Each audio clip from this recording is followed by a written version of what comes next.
All right, folks, what is good? Back with another video, and it's been a minute. It's been almost a week since I've done a video. Not much has happened, but there is something interesting to talk about yet again. Micheal Penix. Micheal Penix signed his deal for a year. I think it's like $22.8 million contract. Not pretty solid for a rookie. Not bad at all, but I want to talk about this article that I see. Once again, man, I be going to these people, and they always keep a fair, assessment of the Falcons. SI.com, the Sporting Falcon Report. I'm sorry, I think it's under the Falcon Report. I'll leave the link down in the description so you guys can read it. It talks about Micheal Penix's inconsistencies throwing the ball, something that not many people have been talking about. Maybe it's an issue, maybe it's not, but the numbers don't lie, and the numbers are there.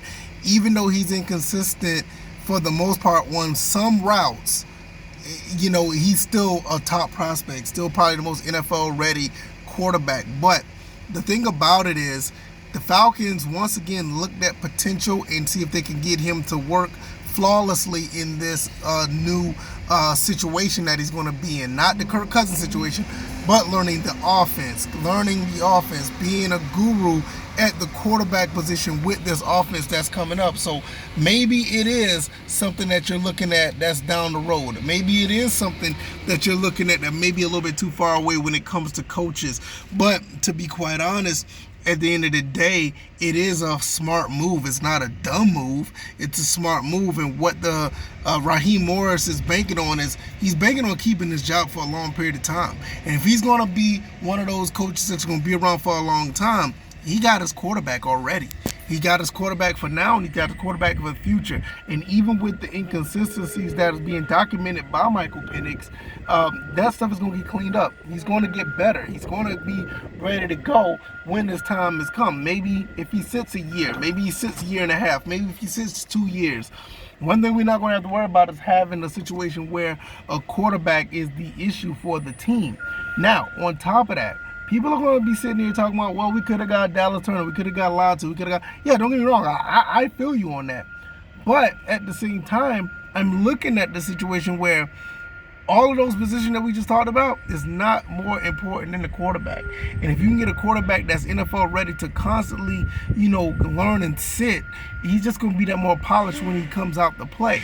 Now, another thing I would like to say is a lot of people like to sit here and talk about the whole situation with, well, you want to try to win the Super Bowl with your rookie quarterback, or try to get the team all souped up and nice with a quarterback on a rookie deal. Don't get me wrong, I'm with you for that. I'm here for that, and I'm not going to sit here and say it's not a bad way to go about it, but it don't necessarily work like that in most cases. Yeah, you get the better team around you and try to win with a rookie quarterback. But now, are we saying that? Now we're going to be sitting here having to parse words and say the quarterback position isn't that important if you're going to try to get a rookie quarterback in here and try to play beyond his potential and try to basically get pennies out of the production of that quarterback. And then when you have to pay him all his money, you're going to be in purgatory because you're paying one guy 70%, or in some cases 40% of the salary. Now, I will say this. There's a new thing coming out now where the quarterback is probably going to have their own salary cap for themselves. I've heard rumblings about that on the news wires or whatever. And I once again, that would be awesome if they do that. And there are going to be a lot of good teams out here, because there are going to be a lot of teams that are going to be able to afford a quarterback. There's going to be a lot of teams that are going to be able to afford the rest of the team as well. So you're not going to be salary capped or strapped because you're trying to get your quarterback, under the cap with the rest of the team. So that'd be awesome. But for right now, I think Raheem Morris is doing it the right way, even with the, the situation that's been reported about Micheal Penix. I think it's more of a situation why he did it.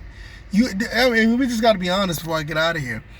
You really don't want to try to make things happen with the rookie quarterback nowadays. Because even if they're doing A-OK, they're going to end up demanding a high price for their services. Look at Trevor Lawrence. Not to say Trevor Lawrence is bad, but he just got a really big payday. And to be quite honest, he hasn't done much. He haven't done much. He done okay, but he hasn't done much. Yeah, it could be Aaron Meyer's fault and, you know, all this other stuff. But he's all right. But I don't think he's warranted that type of deal. Now we're starting to look at a situation where next man up is going to get the big payday, but is it because of the going price or is it because they're actually worth it? You know what I'm saying?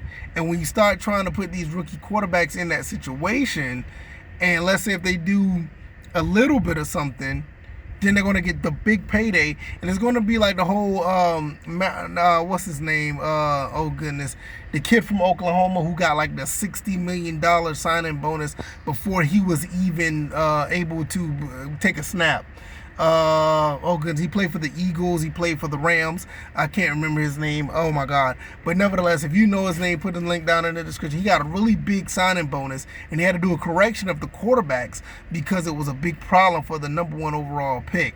It was either the #1 overall pick or the top 10 picks. The quarterbacks got a hefty amount of money before taking the snap in the league.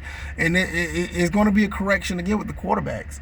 But I think Raheem Morris is trying to, he's trying to circumvent that by doing what he did with Kirk Cousins and Michael Penix. And looking at this article, I'm not saying it's warranted because I think, Michael Penix could be his day one starter. But, Raheem Morris is actually, doing it the right way. Let's be honest. If it's the most important position in all of sports, some people may say, why not try to be cautious and make sure you have the most polished person at that position? Yeah, man, but I'm about to get up out of here, man. Hopefully you guys had a great week. It's been pretty cool. The summer, it just officially started. I can't remember. But yeah, it just officially started, and so far so good, man. It's been pretty cool. So hopefully you guys had a great time, with your, week so far, and hopefully it continues. But I'm going to get up out of here. All right, y'all. Like, share, subscribe. I'm out. Peace.